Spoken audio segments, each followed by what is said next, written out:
بلند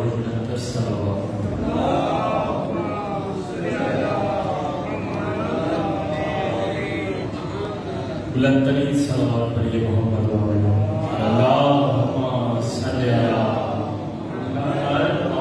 علی محمد۔ اے قافلہ عشق تیرے میر کا بوسہ، اے قافلہ عشق تیرے میر کا بوسہ، ہر نقش قدم لیتا ہے راہگیر کا بوسہ، ہر نقش قدم لیتا ہے راہگیر کا بوسہ۔ تو جب خیمہ عصمت میں ہوں اتنے مہو انجم، جب خیمہ عصمت میں ہوں اتنے مہو انجم، پھر بجھ کے دیا لیتا ہے تنویر کا بوسہ۔ جب خیمہ عصمت میں ہو اتنے مہو انجم، پھر بجھ کے دیا لیتا ہے تنویر کا بوسہ۔ باواز بلند صلوات پر محمد۔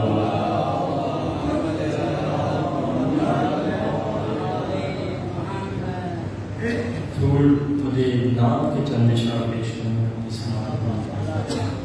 باواز بلند صلوات پر محمد۔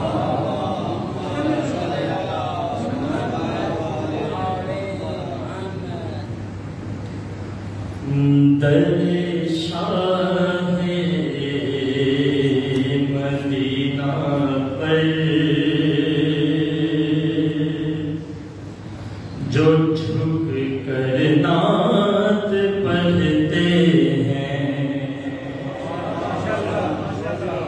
در شاہ مدینہ پر جو جھک نعت پڑھتے ہیں، تو ایسے نعت خوانوں کے مقدر نعت پڑھتے ہیں، در شاہ مدینہ پر جو جھک کر نعت پڑھتے ہیں۔ بلند ترین صلوات پڑھتے ہیں۔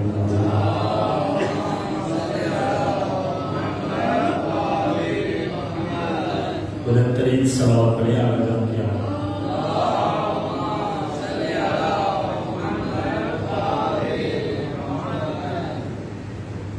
بلند ترین صلوات اللہ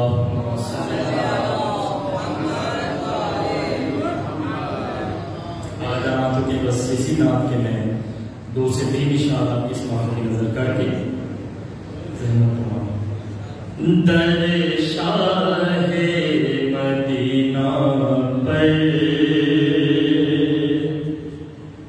جو جھک کر نعت پڑھتے ہیں،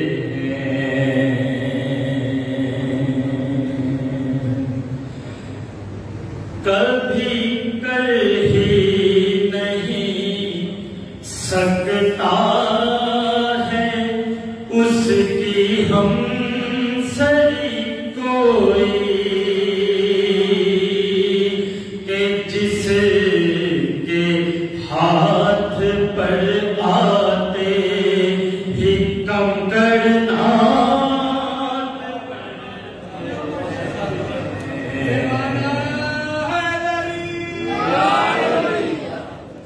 کوئی کر ہی نہیں سکتا ہے اس کی ہم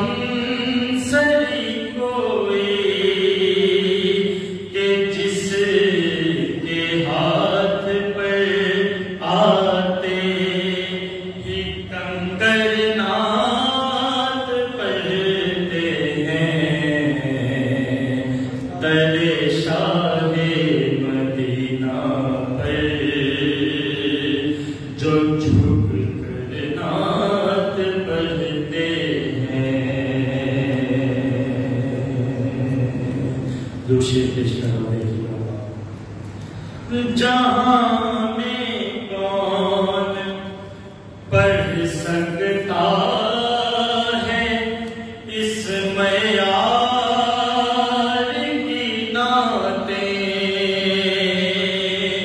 کہ جیسی میسا مسلمانوں بزر نعت پڑھتے ماشاءاللہ کہ جیسی میسا مسلمانوں بزر نعت پڑھتے ہیں کہ جیسی میسا مسلمانوں بزر نعت پڑھتے ہیں۔ حضور یہ میرے استاد محترم سے سید شاہ صاحب کراچی سے، یہ ان کا کلام تھا، میں نے باقی سارے اشعار چھوڑ دیا بس میں یہ شعر آپ اس وقت کی نظر کر کے اور تہبہ تمام کبھی جھکتے نہیں جھوٹے خدا کے سامنے جو سر کبھی جھکتے نہیں جھوٹے خدا کے سامنے جو سر وہی سر منبر نیزا پہ آ کر نعت پڑھتے ہیں وہی سر منبر نیزا پہ آ کر نعت پڑھتے ہیں کبھی جھکتے نہیں جھوٹے خدا کے سامنے جو سر وہی سر منبر نیزا پہ آ کر نعت پڑھتے ہیں در شاہ مدینہ پر جو جھک کر نعت پڑھتے ہیں بلند سلام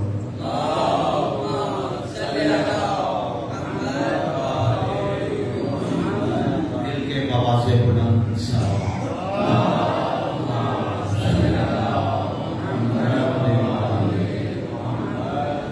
اگر آپ کو میں نے زحمت نہ محسوس کرے جناب مولا تھوڑا تھوڑا آگے آگے کافی جگہ آگے پڑھی بڑی مہربانی آپ کی تھوڑا تھوڑا آگے آگے جزاک اللہ رائے تعدیل ظہور امام زمانہ بلند تر صلوات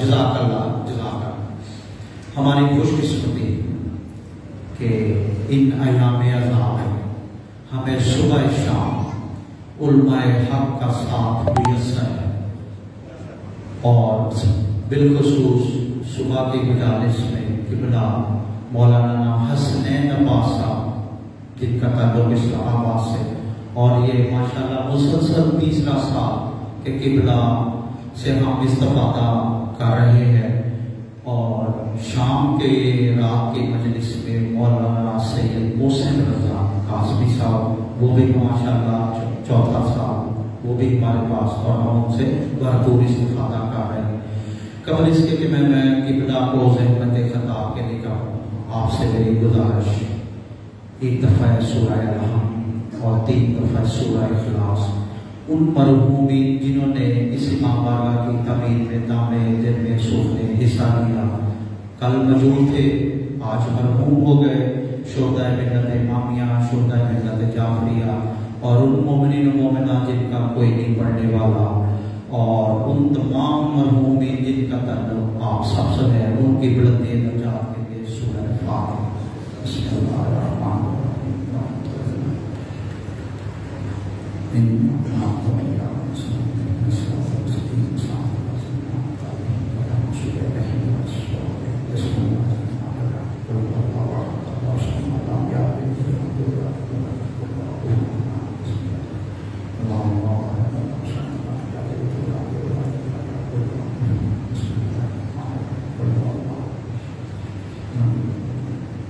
مل کے بآواز بلند سلام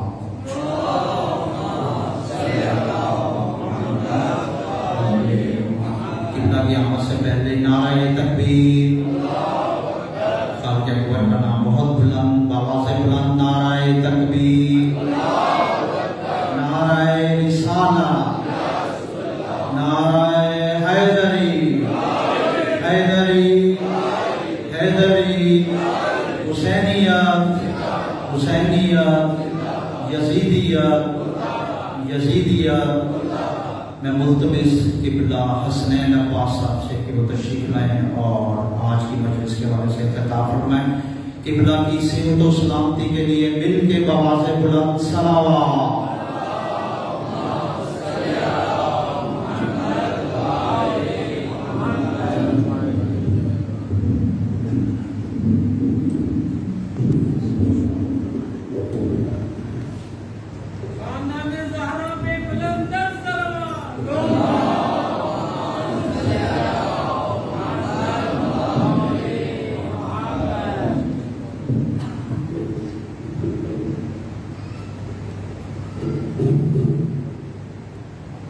برائے تاجیل حجت دوران جل اللہ تعالی فرج الشریف ہدیہ الصلوات۔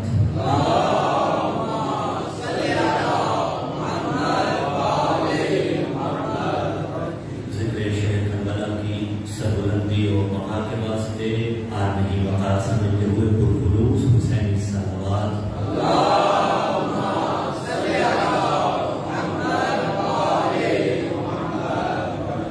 اللہ کا شکر کہ ایک مرتبہ پھر ہم اور آپ سب ادا پر موجود ہیں۔ اس شکر کا شکریہ ادا کرتے ہوئے حسین علیہ السلام کی ذات کریم پر ہدیہ صلوات۔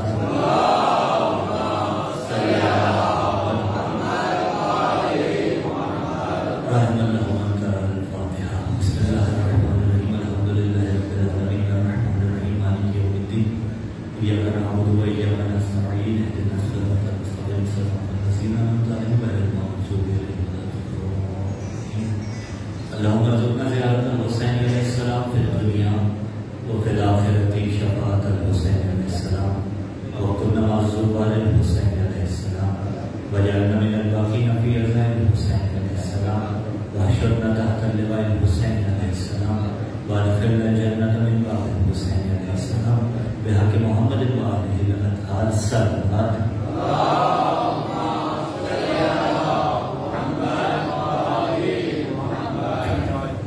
اعوذ باللہ السمیع العلیم من الشیطان اللعین الرجیم، بسم اللہ الرحمن الرحیم، بسم اللہ النور، بسم اللہ نور النور، بسم اللہ نور علی النور، بسم اللہ الذی هو مدبر الامور، بسم اللہ الذی خلق النور من النور وانزل النور علی الطور، الحمدللہ الذی نور قلوبنا بنور ولایت المعصومین علیہم السلام، والصلاة والسلام علی الشمس الزہا بدر الدجا صدر العلا نور الہدا کہف المرا مصباح الظلم جمیل الشیم شفیع الامم صاحب الجود والکرم، سید الثقلین نبی الحرمین امام القبلتین وسیلتنا فی الدارین محبوب رب المشرقین ورب المغربین جد الحسن والحسین اعنی ابو القاسم محمد۔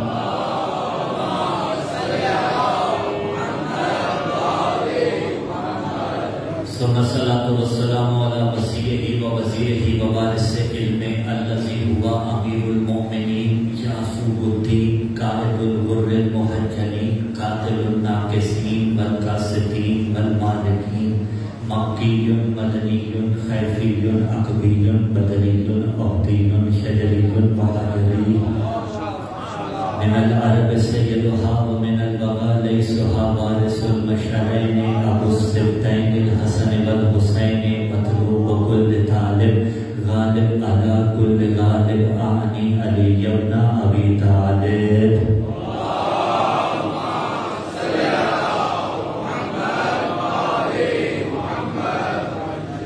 وعلى أهل بيت النبوة ومعادن الرسالة الذين أذهب الله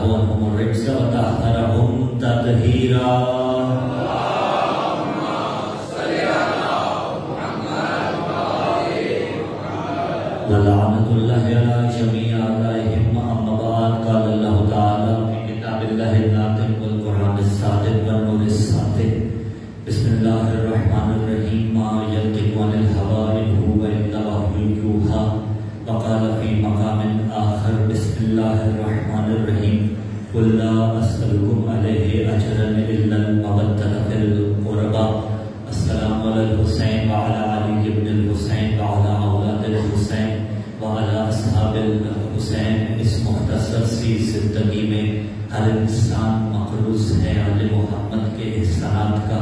جو آدمی اپنے آپ کو آل محمد کے احسانات کا مقروض جانتا ہو وہ قرض نہیں فرض سمجھتے ہوئے، احسان نہیں ایمان سمجھتے ہوئے، عادت نہیں عبادت جانتے ہوئے اور آپ نہیں وقار سمجھتے ہوئے آل محمد کے احسانات کا شکریہ ادا کرتے ہوئے پرخلوص صلوات کی تلاوت کرنا.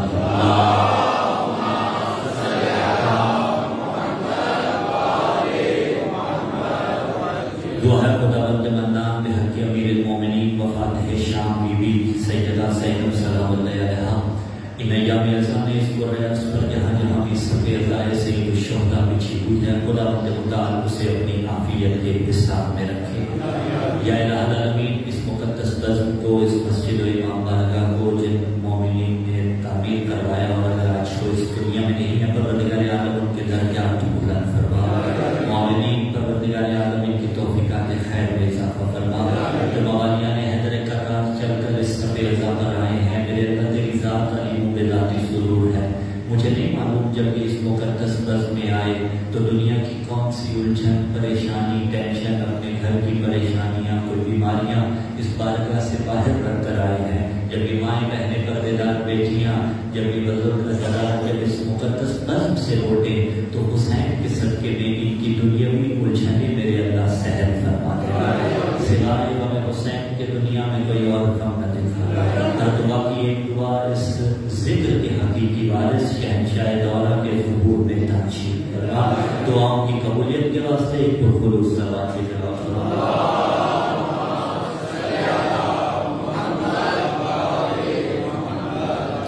سامعین ذکر موالیان حیدر کرار محبان آل اطہار عاشقان عباس علمدار، چلتی ہوئی سانسوں کی روانی کے تسلسل کے نتیجہ میں جس نے یعقوب کو یوسف ملایا تھا، نوح کی کشتی پار لگائی تھی، آدم کی توبہ قبول کی تھی لیکن یوں ہی قبول نہیں کی تھی. توبہ قبول کسی وسیلے سے کی، کشتی پار کسی وسیلے سے کروائی. یعقوب اور یوسف کا میلاد کسی وسیلے سے ہوا جن پنجتن کے وسیلے سے خدا یہ سارے کام کرتا رہا. انہی پنجتن کے صدقے میں ایک مرتبہ پھر اللہ کا شکر کہ اس نے ہمارا شمار اس صفِ عزا پر حسین کے ماتمی عزاداروں میں قرار دیا. اس کے نتیجے میں ہوگا کیا؟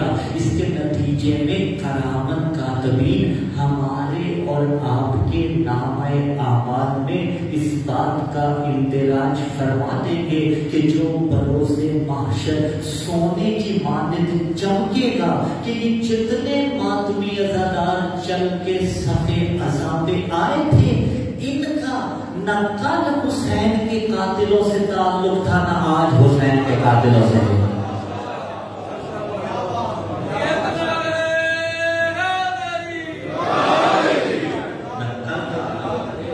آج تعلق ہے.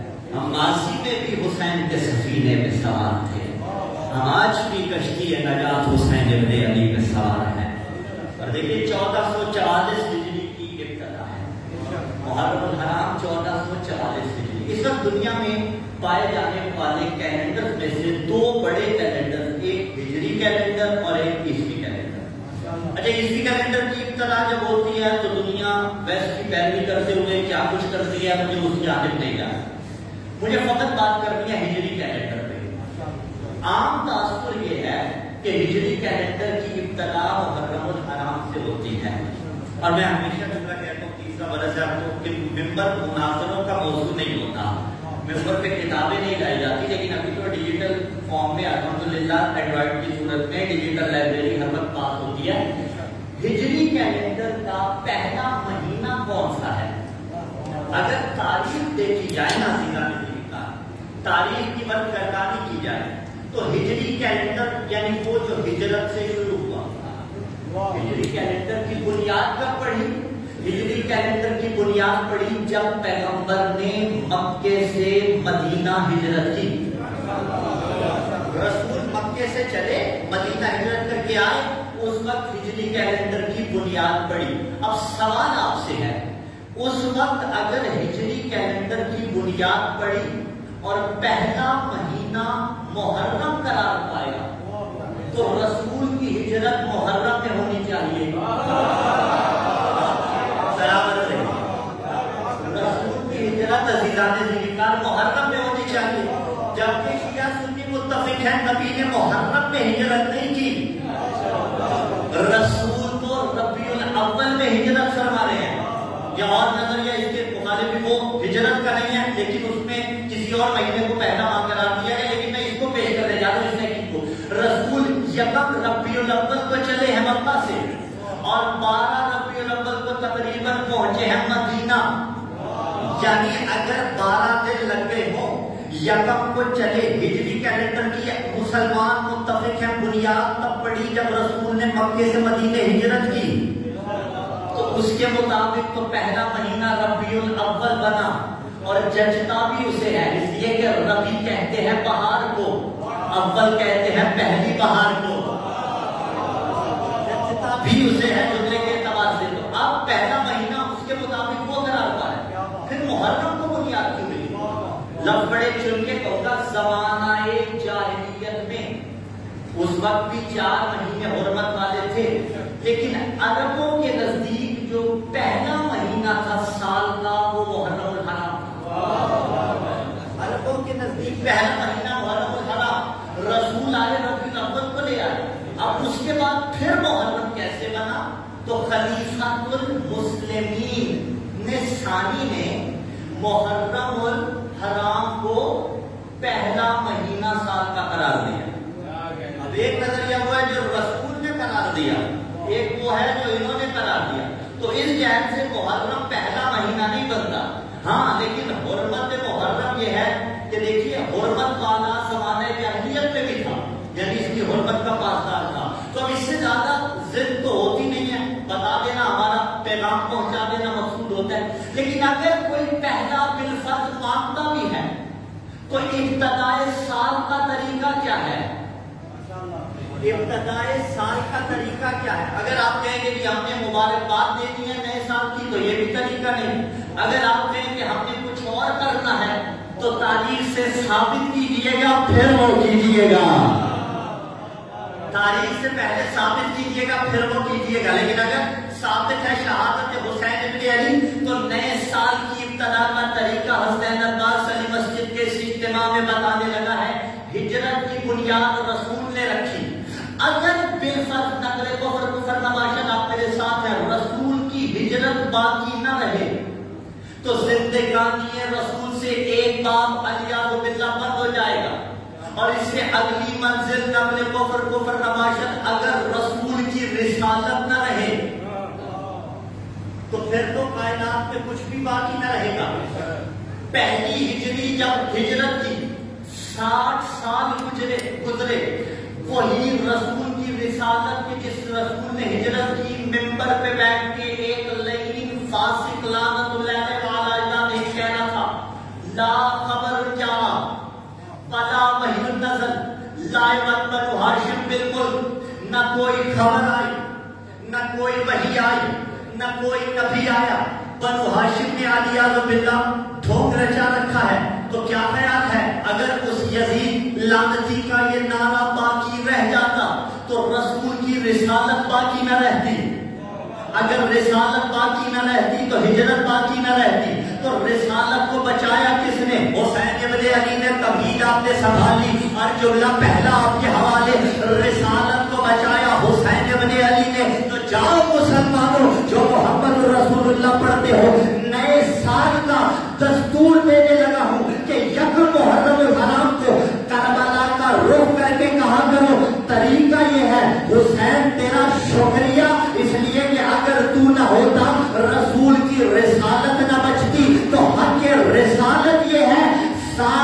ابتدا میں صبح بھی حسین کا ماتم کر، شام بھی حسین کا ماتم. صبح بھی شکریہ ادا کر، شام میں بھی شکریہ ادا کر. جب حسین ابن علی تیرا شکریہ، قریب ابن قریب تیرا شکریہ. کیونکہ اگر آپ نہ ہوتے رسالت رسول اللہ خطرے میں تھی. اور زمانہ اصلا حسین کو اس لیے نہیں سمجھا کہ زمانے نے رسالت نہ سمجھی تھی.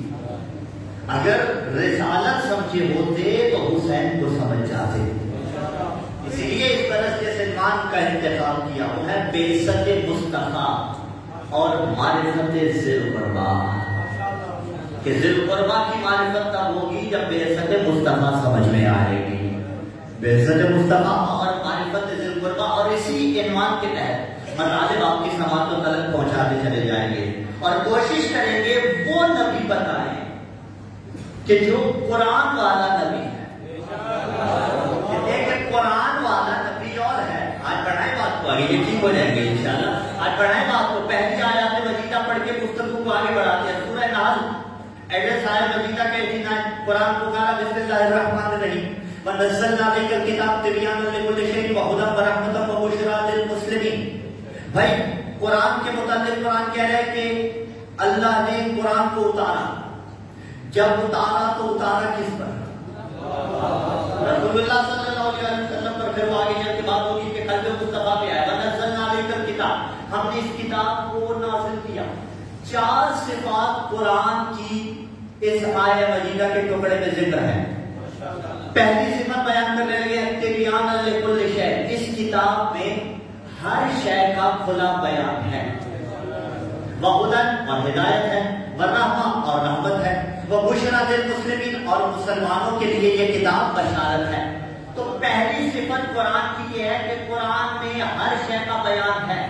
اب استفہام مجازی کر رہے ہیں. استفہام مجازی کو ہوتا ہے کہ جس میں متکلم کو پتا ہوتا ہے جواب کیا ہے، لیکن مجمع کو قریب ذہنی کے واسطے یا کسی اور ہدف کے واسطے مخفی رکھتے ہوئے استفہام مجازی کیا جاتا ہے. اب استفہام مجازی کر رہے ہیں میرا نبی پڑھا یا قرآن پڑھا، میرا نبی پڑھا یا قرآن پڑھا. استفہام مجازی کر لیتے ہیں. ابھی ہم بات نہیں بولتے.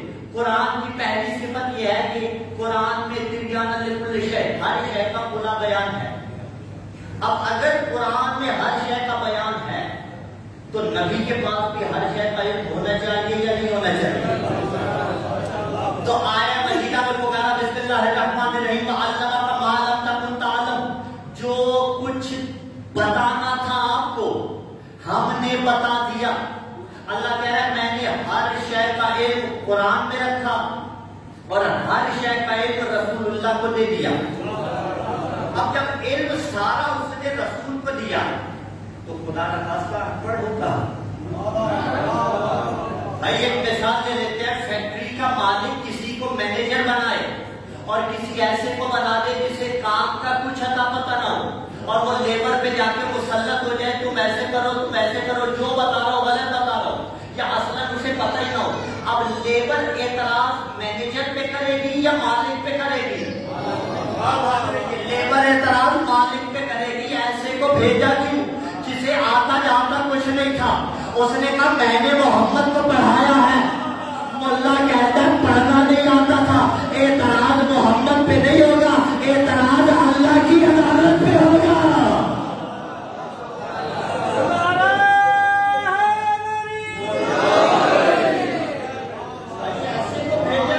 آپ سلامت رہیے. جسے پڑھنا نہیں آتا تھا اس نے کہا علمک ما لم تکن تعلم، میں نے ہر شے کا بیان رسول اللہ کو بتا دیا. تبیانا لکل شیء وہدن. اگلی صفت قرآن کی صفتیں پڑھیں. اب پہلی صفت یہ ہے استفہام مجازی، ابھی وہاں کا وہاں قائم ہے. اگر اس حلقے والوں کو اعتراض نہ ہو تو ایک گزارش ہے، یہ پنکھا بھی میں بند کروا دوں. اگر اعتراض ہو سلام پڑھی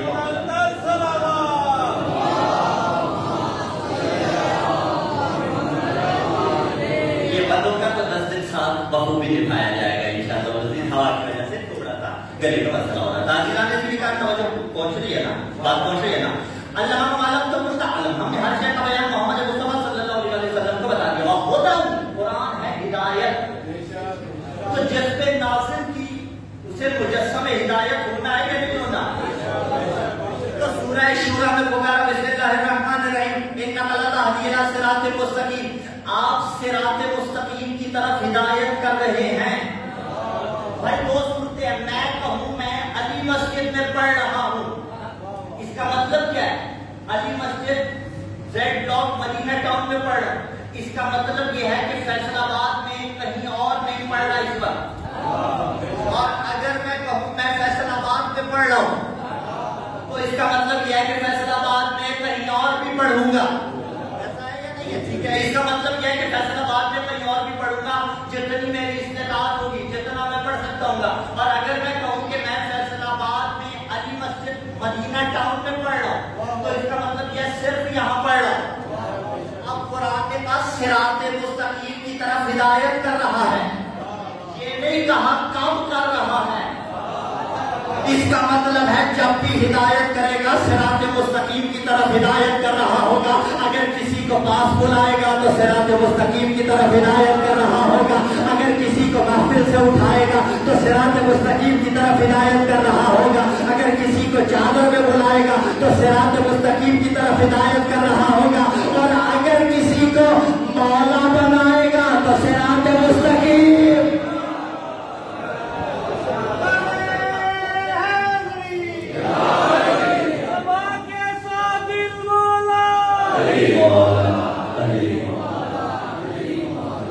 صراط مستقیم کی طرف ہدایت کر رہا ہوں، انک لتہدی الی صراط مستقیم، آپ صراط مستقیم کی طرف ہدایت کر رہے ہیں۔ دو صفات قرآن کی دونوں میرے نبی نے، دو باقی ہیں، تبیان لکل شیء ہو گیا، وہدی ہو گیا، والرحمہ اگلی صفت قرآن کی ہے کہ رحمہ، قرآن ہے رحمت، وبشریٰ للمسلمین، اور قرآن ہے بشارت مسلمانوں کے لیے۔ اب نبی کو بھی بشیر ہونا چاہیے یا نہیں؟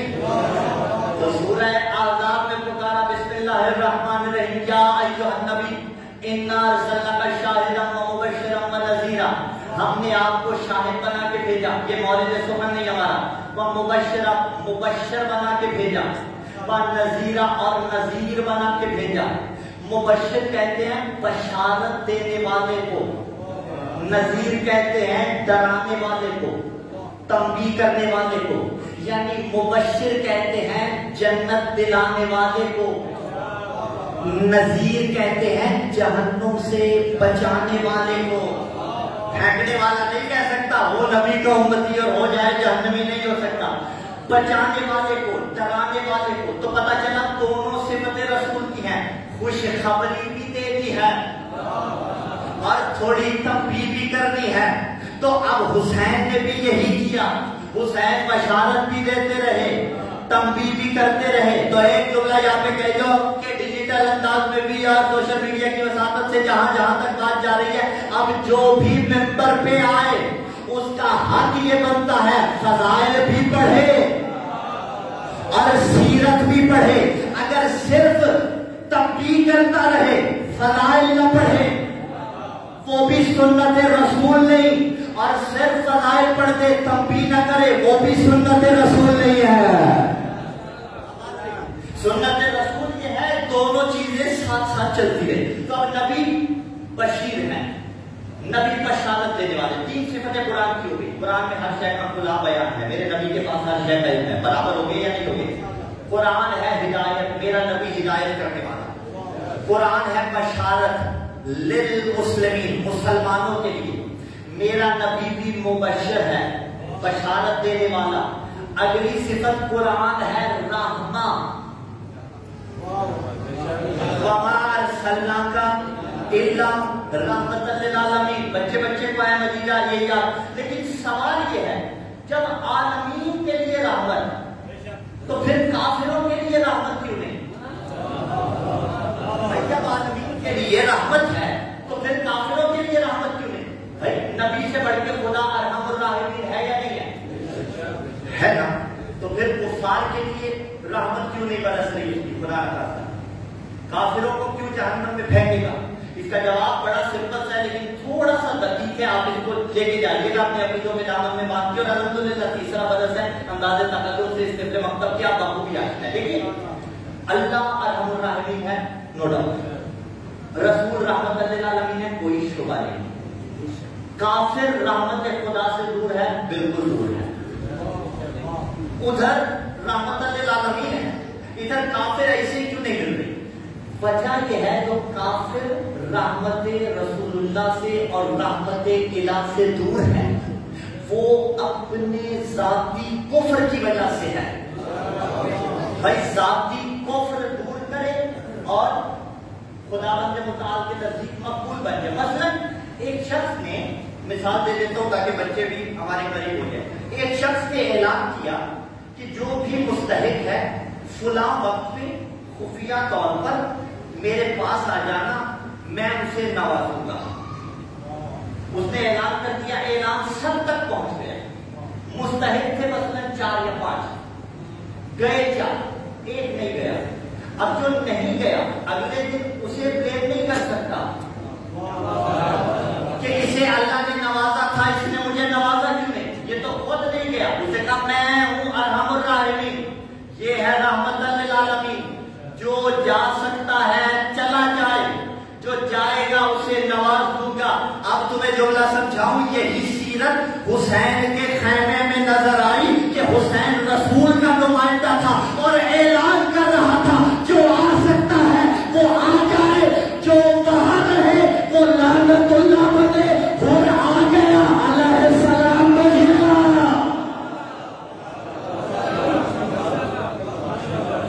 وہاں رہے وہ لعنت اللہ رہے، کیوں خود مانے تھے۔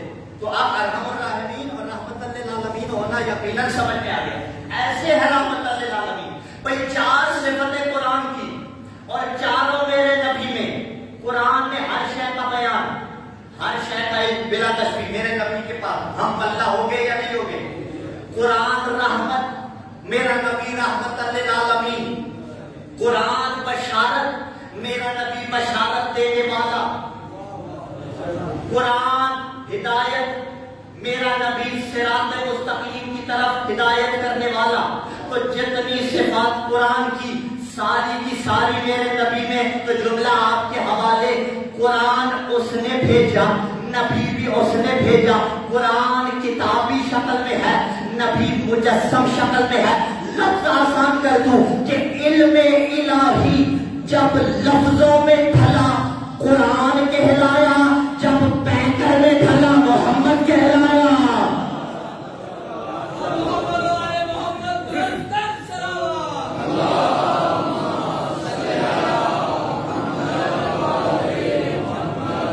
اور صرف اتنا نہیں، عزیزان ذیکار، صاحب ینابی الموطا نے اس جملے کو لکھا، برادران کے نزدیک بڑا اتھینٹک نام صرف میرا نبی مجسم قرآن نہیں ہے۔ صاحب ینابی الموطا نے لکھا کہ جب صفین میں حکمیت کے لیے قرآن نیزوں پہ بلند کیا گیا تھا تو علی ابن ابی طالب نے کہا تھا آگے بڑھو، انا القرآن الناطق، وہ تو خاموش کتاب ہے، انا القرآن الناطق، میں علی بولتا قرآن۔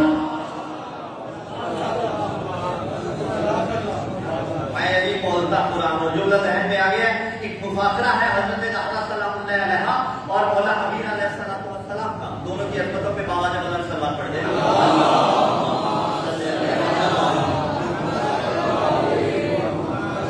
اس میں دونوں نے اس کا ایک جملہ ہے موضوع کے ساتھ مربوط، اور پھر بات آگے بڑھا رہا ہوں، جو مولا نے فرمایا انا القرآن الناطق، اس میں مولا امین نے فرمایا تھا انا الصحف، اے زہرا سلام اللہ علیہ سے مفاخرہ کر رہے ہیں، دونوں اپنے اپنے فضائل گنوا رہے ہیں نا، ایک فضیلت پڑھنے میں وہ موضوع سے مطابقت رکھتی ہوئی ایک فضیلت مولا امین نے پڑھی۔ صاحب ینابی الموطا نے جملہ لکھا کہ انا القرآن الناطق، علی کہہ رہے ہیں میں بولتا قرآن ہوں۔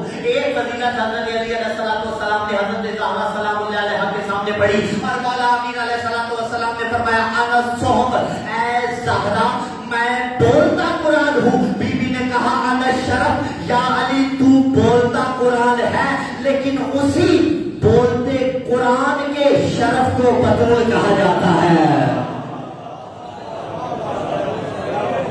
بولتے قرآن کے شرف کو بطول کہا جاتا ہے۔ تو قرآن مجسم شکل میں آیا تو رسول اللہ، علم الہی مجسم ہوا تو رسول اللہ۔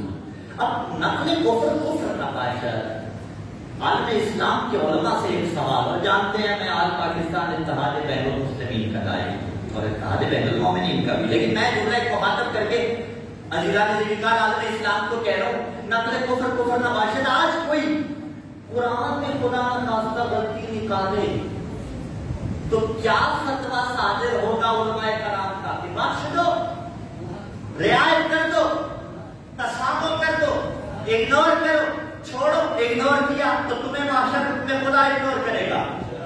اگر قلم کو جنبش نہ دی تو رسول اللہ کے رواج پکڑیں گے۔ اگر فتویٰ صادر نہ کیا تو اللہ پوچھے گا تجھے جو اتھارٹی دی تھی تو نے فتویٰ صادر کیوں نہ کیا؟ تو جواب کیا آئے گا؟ اگر کوئی آج قرآن میں غلطی نکالے تو وہ کافر کہلتا ہے۔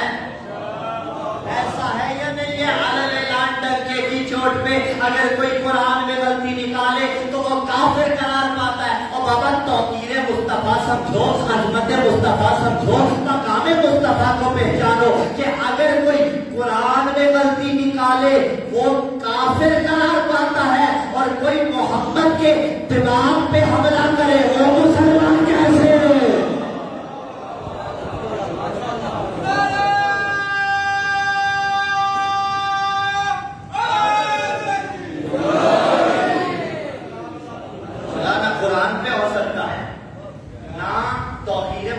پہ ہو سکتا ہے، علم الہی جب مجسم ہو رہا ہے، رحمت قرآن بھی ہے، یہ رحمت للعالمین بھی ہے، کوئی مانے ہو تو خود مانے ہوتا ہے۔ ابو لہب تک نہیں پہنچی، اس لیے تبت یدا ابی لہب وتب، ابو طالب تک پہنچ گئی، علم یجد کا یتیمن فآویٰ بن گیا۔ تو یہ تو اپنے اپنے مقدر کی بات ہے نا۔ چاند محرم کا آسمان میں آ کے، آنکھوں پہ ضبط رکھیے گا، منزل مسائل میں ابھی نہیں جا رہے، آسمان میں آ کے اعلان کر گیا کہ غم حسین کی ابتدا ہو گئی، اب جو آئے گا اس تلک رحمت الہی آ جائے گی۔ جملہ بہت بڑا ہے، ذکر اور حقیقت ہے، جو نہیں آئے گا البتہ کسی نہ کسی رنگ میں آ جائے اس سے رحمت الہی بہت دور رہے گی۔ جو صفات قرآن کی وہی صفات میرے نبی کے اندر، کیوں؟ اس لیے کہ قرآن قلب مصطفیٰ پہ آیا، نازل کرنے والا وہ ہے، لیکن زمانے میں اگر قرآن والا نبی سمجھا ہوتا تو آج زمانے کو یہ جو خاکے بن رہے ہیں، خدا لعنت کرے بنانے والوں سے، لیکن امت مسلمہ ذرا سوچے تو صحیح کہ تم نے نبی کی تصویر زمانے کو کیسی پہنچائی ہے۔ خدا نہ خاصہ کوئی یہ کہ مولانا کیسی بات کر رہے ہیں، میں سمجھا دیتا ہوں بھائی، نبی صادق اور امین تھا یا نہیں تھا؟ یہ کیسا مسلمان ہے جو کلمہ نبی کا پڑھتا ہے، جھوٹ پہ جھوٹ بولتا ہے؟ اس نبی نے کہا قسمیں نہیں کھانی، اس کا کاروبار ہی قسموں سے چلتا ہے۔ تو اس لیے میں نے کہا جب جملہ ایسا پیش کرو گے، تصویر ایسی پیش کرو گے تو پھر زمانہ اعتراض تو کرے گا نا۔ اس نے کہا مسجدوں کا پاس رکھو، یہاں مساجد میں کیا کیا کچھ ہو جاتا ہے، میں جملہ کہا کہہ رہا ہوں، حقیقت یہ عزیزان نے لکھا، کیوں؟ اب حقیقی تصویر پہنچانی ہے تو یہ اپنے ضرب کی بات ہے۔ اب حقیقی تصویر کیسے پہنچے گی؟ ایک اور جملہ دیتا چلا جاؤں، حقیقی تصویر پہنچے گی کہ جب حسین کے ذکر پہ فتوے نہیں لگائے جائیں گے۔ بھائی اگر کہا کہ بدعت ہے، حرام ہے، تو پوچھنے والے پوچھیں گے جس کے ذکر پہ فتوے لگا رہے ہو وہ نبی کا کیا لگتا تھا؟ تو جواب کیا دو گے؟ نبی کا نواسا ہے، تو شرف سے ڈوب کرنا چاہیے کہ اس نبی کے نواسے پہ فتوے لگائے جا رہے ہیں اس کے ذکر پہ۔ تو اب پیش کیسی کرنی ہے تصویر، یہ ہم نے بتانا ہے۔ اور ممبر سے میں تشیعوں کا عالم بھی نہیں، میں تو سب سے چھوٹا سا طالب علم ہوں، لیکن علماء کا دست شفقت لیتے ہوئے، علماء کی ترجمانی کرتے ہوئے، یہ حسین کا سب سے چھوٹا سا ذاکر آج امت مسلمہ کو علی مسجد کے اس اجتماع میں بتانے لگا ہے کہ ہم محمد کو کیا مانتے ہیں۔ آؤ مسلمانوں، ہم تمہیں بتاتے ہیں ہم محمد مصطفیٰ صلی اللہ علیہ وآلہ وسلم کو کیا مانتے ہیں۔ ہم محمد کو نایاب گوہر مانتے ہیں، ہم محمد کو علم و ایقان کا مقصد مانتے ہیں، ہم محمد کو عرفان و اتقان کا معدن مانتے ہیں، ہم محمد کو بشارت موسیٰ کا مدعا مانتے ہیں،